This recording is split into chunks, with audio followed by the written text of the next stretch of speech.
X-Men Days of Future Past. Now this video is of course going to be full of spoilers, so if you haven't seen the movie yet, then don't watch this because it'll ruin all the amazing surprises for you. Instead, please go check out my spoiler-free review that I will put a link to below, so you can go watch that because there aren't really any spoilers. There's like one tiny itty bitty spoiler, but nothing huge that'll ruin the film for you. So go check that out first. And if you're coming from that video, thanks for hopping over to this one. As you can see, my head is backwards, which means it's time to get serious.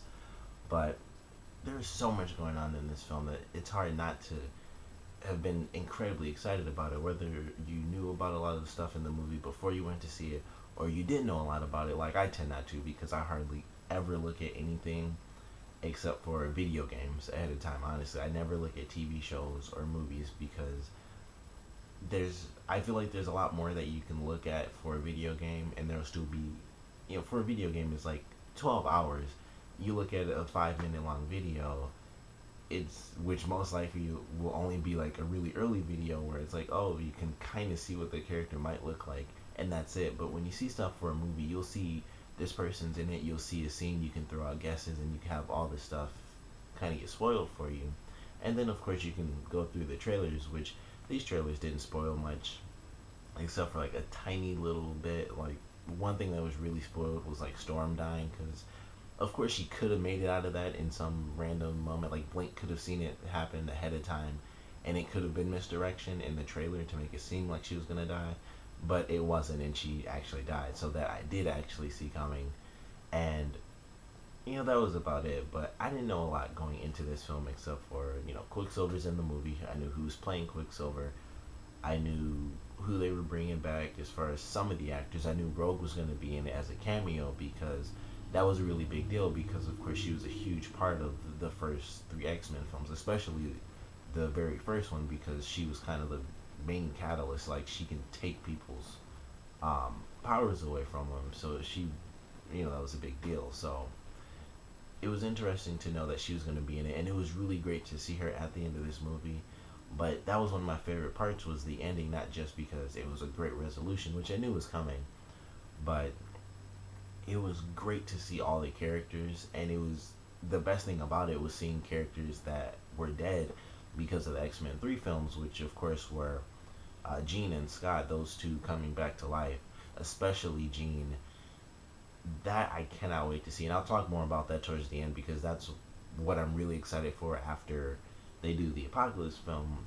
I don't think they're gonna stop. I don't think Bryan Singer's gonna just end it there. I think he has some plans for some future installments, like a whole new arc for the X-Men franchise. But I'll talk about that towards the end, because that's one of the things I'm excited about most, and it's sort of the out there type of ideas that I have, and there's no actual facts as far as stuff that's in the movie. But as far as the movie goes itself, absolutely amazing. One of my favorite things about it, my favorite character in this movie was Quicksilver. I just want to throw that out there. I saw the movie twice, and when I first saw it and they got to Quicksilver and stuff, he was just really silly. He was really funny. And then when he helped get Magneto out, that was my favorite scene. Not when he actually ran him out, but when they were all in the kitchen and he went into the whole scene with slow motion. And it was just a scene focusing all on Quicksilver doing his thing at high speeds. Everyone else is in slow motion, bullets in slow motion, doing nothing, and he's just running around doing his own thing. And they have the music playing. There's like no sounds. He's like getting food and stuff and flipping people's hats off for no apparent reason. And it was my favorite scene in the movie, which is amazing considering all the crazy stuff that happens in it, like as far as drama goes. And that was just a comedy scene, and it was my favorite part of the movie because it was just so silly. They're in this serious moment, and I feel like they never had a character like that in the X-Men films. They've had funny moments, of course, like Logan is incredibly sarcastic, but they've never had anyone as silly as Quicksilver. And it was just a great scene in that movie, and I loved his character. And it sucked that they took him out of the movie so early on. Like, he had that really big scene that was my favorite part, and then basically right after that was when they left for Paris, and he stayed at home. And it kind of makes sense because it's like at the same time he was stealing stuff left and right, so I don't know why it would really matter to him to stay at home. But we could just throw out our own theories and say maybe he stayed because of his family, because he has a little sister and stuff who technically couldn't be Scarlet Witch because they're supposed to be twins, but who cares really? But excuse me, Quicksilver being in the movie, without a doubt, my favorite character in it. He was so funny, and like I said, that was my favorite scene. I even the music they chose for it was even really good because it was just like really soothing music, and then he's running around basically beating people up. It doesn't look like it because it's just like him pushing someone, and it's like he just pushed the guy, but then at regular speed it was like a punch because he just tapped him, but he flew away. But love that scene. It was great to have him in there, and of course I love the reference when he is talking to Magneto and he's like, "Oh, so you control metal?" He's like, "My mother knew a guy like that," and then they kind of just have like weird looks on their faces, and then they go past it because of course Quicksilver is Magneto's son. So I thought that was really cool too. That was a great scene to have in there. And one of the best things about this movie is how they reference the fact that since the Sentinels came and stuff, a bunch of time has passed. So at that point, all the mutants had, of course, joined together. So they all knew each other and stuff like that. They were like, "Screw fighting, we need to kill Sentinels off." And it just made me interested in what happened in between, I guess technically the Wolverine and Days of Future Past, where they met up with all the characters. They met up with Quicksilver and stuff, but he died, and like Beast died, and all the characters got killed off. It just made me curious to see what happened in between those films. But of course, we don't get that, and we never will, since technically now it didn't happen. But it interested me to get that, where it's like, Wolverine casually mentions, like, yeah, I knew Quicksilver. And it's like, it's weird to think that because in all the films, he just hadn't even been introduced until this one. And we don't even get to see older Quicksilver, but he will be in the next one, which will be Apocalypse. But I don't know if it's going to be the same guy, and I don't know why it would be because it's not the same thing where it takes place in the past. It would be in the present when they deal with Apocalypse. So if Quicksilver's in it, unless they do it years from now and it's like, yeah, I look the same, which wouldn't make any sense at all. It'll be a different actor playing the character, which would kind of suck. Hopefully, they would pick the right person and it'll still be really silly and funny. But the guy who played him in this one just did it really well. He was just really silly. And it was just great seeing him in the film. But other than that, they had a bunch of other characters in there too. Even the people who didn't have huge parts aside from the cameos, like pretty much everyone who kept dying in the movie. Those guys, which was Colossus, Iceman, Sunspot, Blink, Warpath, and Bishop. And Bishop was of course in it because Bishop was like the big character of the Days of Future Past storyline. He's like one of the main people because he's like the future mutant who gets introduced as a main character during that storyline, I believe. At least that's how they did in the cartoon. He's the one who goes back in time, but I know he's a really important character in like the comic books even. So that's why he's in the film, but he doesn't do much, and neither do any of those characters except for kind of die. And in that opening scene, that was very very intense. And seeing the Sentinels like that, because like I said, I didn't going into the movie, I had no idea what they really looked like. Seeing the Sentinels look like that was just really crazy. They were super different, and they were of course fighting off the guys that were blocking stuff. They were getting beat up. They were obviously just healing, and I thought fairly simple. The Sentinels are just hard to beat. They can heal, and that's just hard to deal with because unless you can heal like Wolverine, you don't have all the energy in the world to go up against these things that are like Terminators, where they can like just turn the hands and the blades and just slice you in half or something. And then they do the part with Colossus when he punches one and it grabs his hand, and then I thought it absorbed the metal at first, but it actually, then we find out later in the film, they actually just change. Well, you can actually just see it once they go from that scene. They go to Sunspot and then the Iceman, and they basically, the Sentinels just flip their powers to ice and fire. And it was crazy. Like, they killed the one guy. He basically froze him, which wasn't too brutal for that one.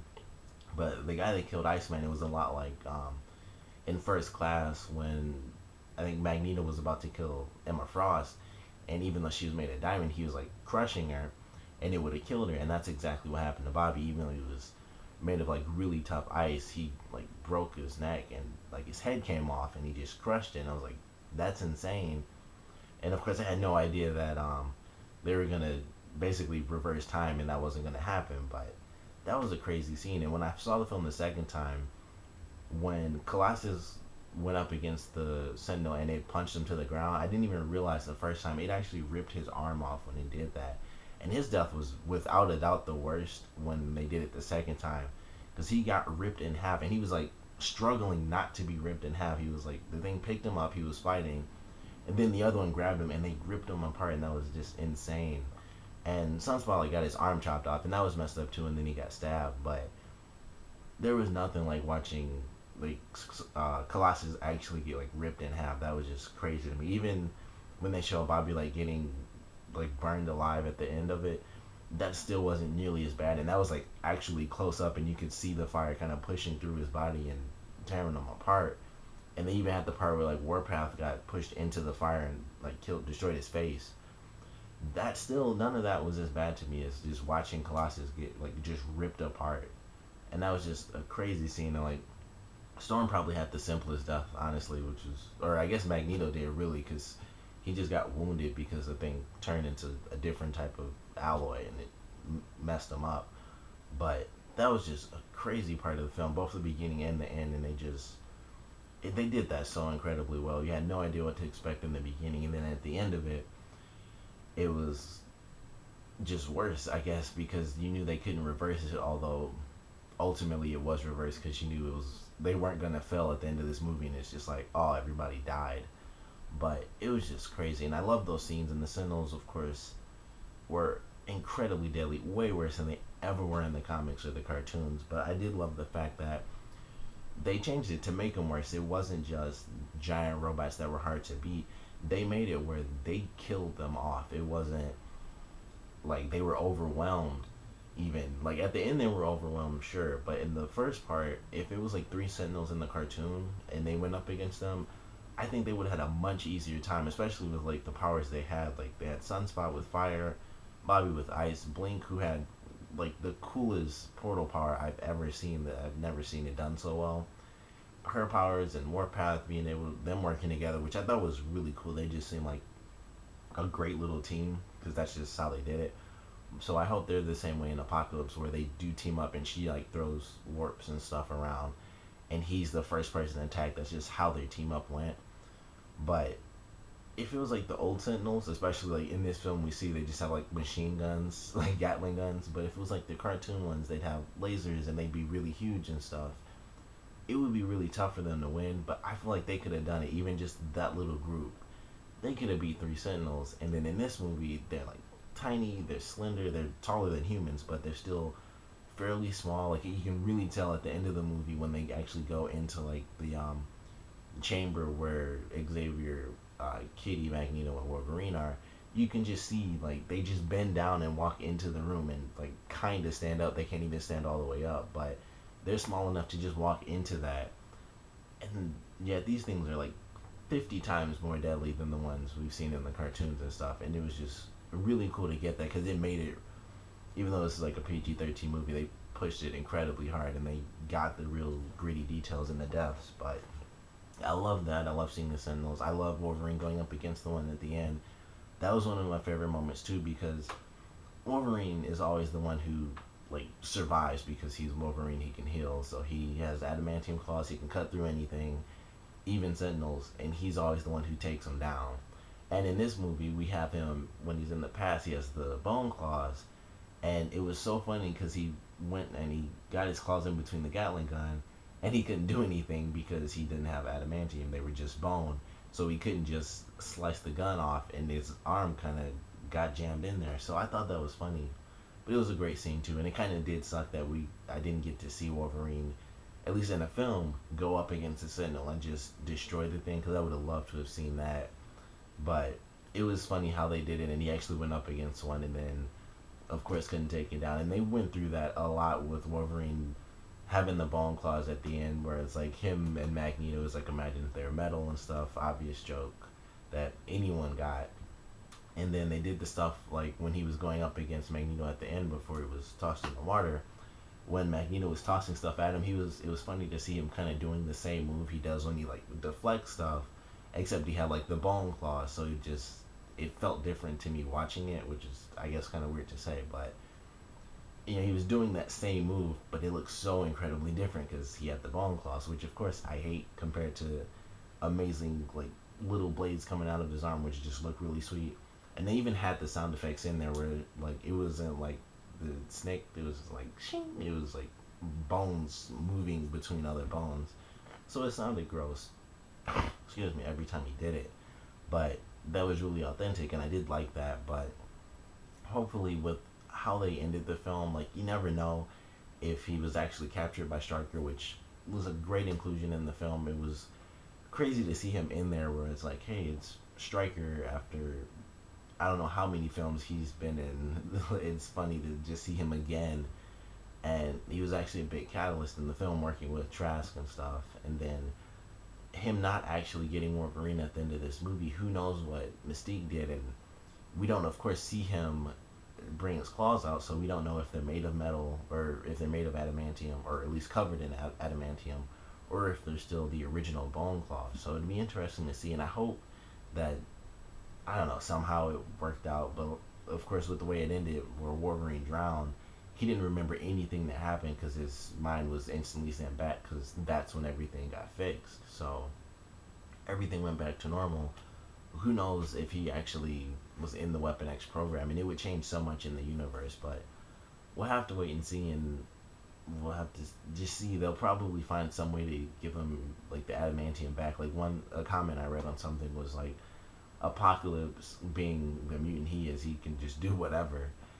He could try to offer Wolverine the adamantium back, because he could like read his mind and know like, oh, you used to do this and you were way more powerful because of that. And he would be, because like him going up against the Sentinel, that would have been a quick fight if he had the adamantium claws and he got that Gatling gun. He could have chopped it and just ripped that little Sentinel to pieces. Of course, he would have lost to Magneto. Well, he lost anyway, but he, it would have been so different.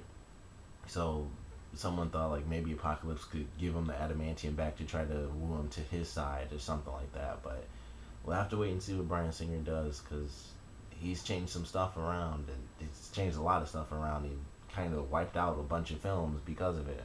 But I love the film. I love how it ended. I love the fact that it does leave a lot of questions up in the air, and he could, of course, they could write it any way they want to, but it kind of leaves us guessing, especially with Wolverine. Like, does he have bone claws? What happened when Mystique picked him up? Did she let him go? Did they work together now? Is she more on the side of the X-Men now? Is she still an enemy of Magneto?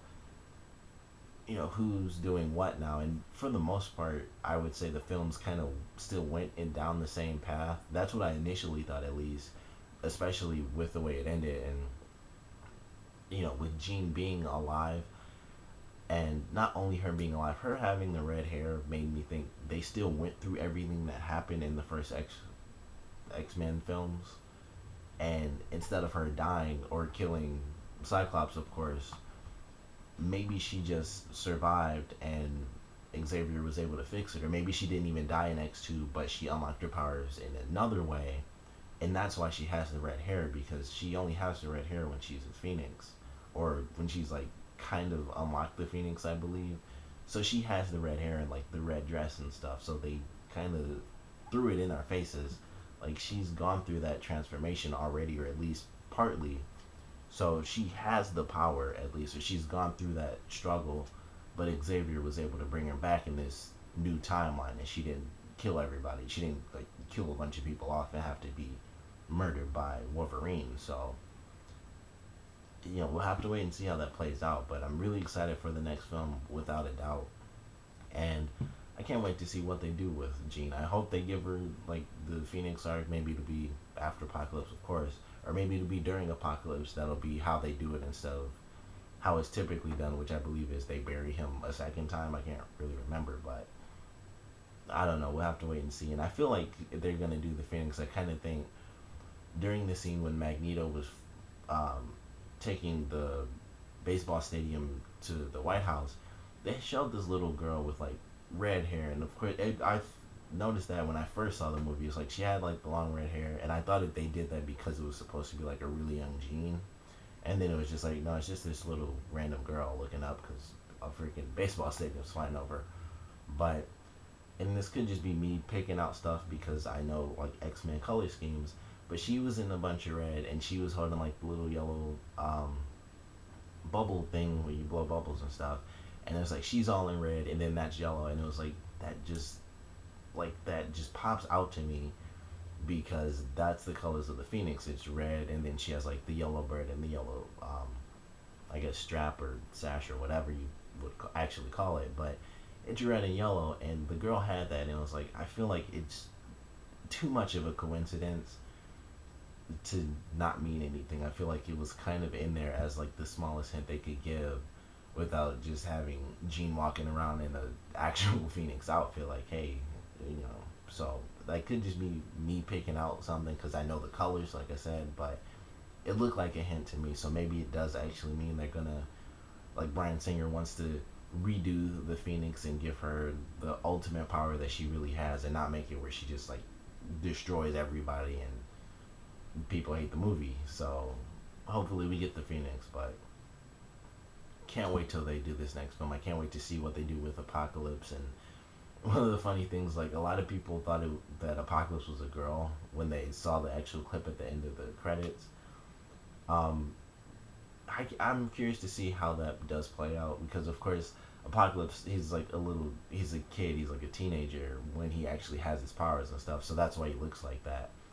And the transformation that he has in the comics and the cartoon is very, very drastic, so I'm curious as to see how they're gonna do the transformation, what he's really gonna look like. Is he gonna have like the typical suit where he's just like bulky and has like the big blue lips? Like he has the blue lips, so he'll probably still have that. But will he have like the weird costume? Because personally, I always thought his outfit looked weird. He's an incredible character, don't get me wrong, but I never really liked his costume. It just, although the color is actually cool, it's like the blue and purple. It does kind of work together. It just always looked weird to me, and odds are they aren't gonna go with that. So he might just be in like some body armor type stuff. Who knows? But I'm curious to see how they do the transformation and how they go from like the skinny teenage mutant to the devastating apocalypse character. And I love that they had the four horsemen actually next to him. So we'll probably get some of the story arc that we normally get with Apocalypse, and with Apocalypse comes Archangel. So, excuse me, with how they basically redid X-Men 3, excuse me again, Angel could come back into play, and we'll get Archangel, and we'll get the other three characters. I can't remember who else he does. I believe Mystique is actually one of the people, so I know, yeah, it's Mystique because she basically follows him because she wants to, I believe she wants to rule with him and then kind of kill him and take over, but it's Mystique, Archangel, and then two other people that I can't remember, but I'd love to see how that plays out. And like I said, if with this alternate timeline, Mystique is one of the friends of the X-Men now, she could still be fairly neutral, but she knows, like, hey, I saved you, Wolverine, and we kind of, I know you don't really remember what happened, but we were friends and stuff like this, and now he'll have to get that lesson. Maybe it'll change the way the story works, and he'll care more about saving Mystique, and so will the X-Men, because she's one of their friends rather than just another enemy like she normally is. So I'm excited for Apocalypse, and I'm excited to see what other characters we get. One of the big things that just popped into my head is that they cast Gambit. I believe he has his own movie, I think, and it's going to be Channing Tatum.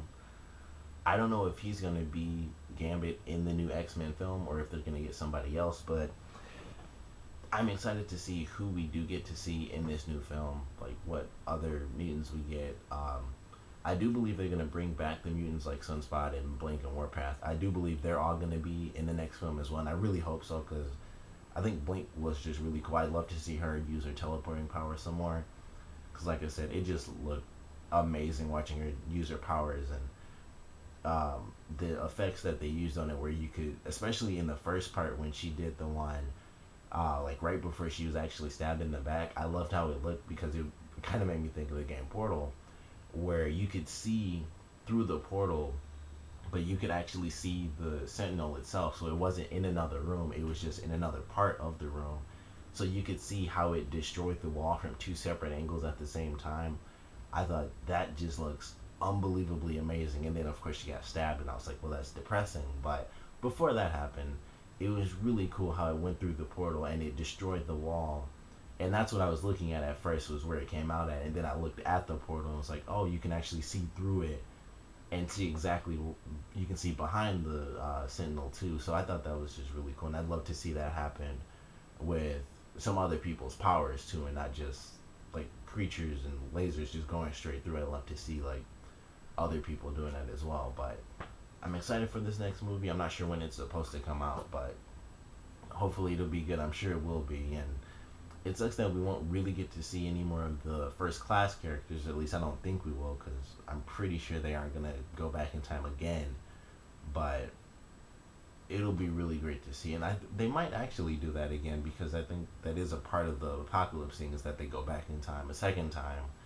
And I think Cable's the one who goes back, so they might have Cable in the next film actually, and he'll be the one who goes back in time, and it could be to the far past, or it could be to the, I guess, present. I don't know how you'd really um, define it, but we'll have to wait and see.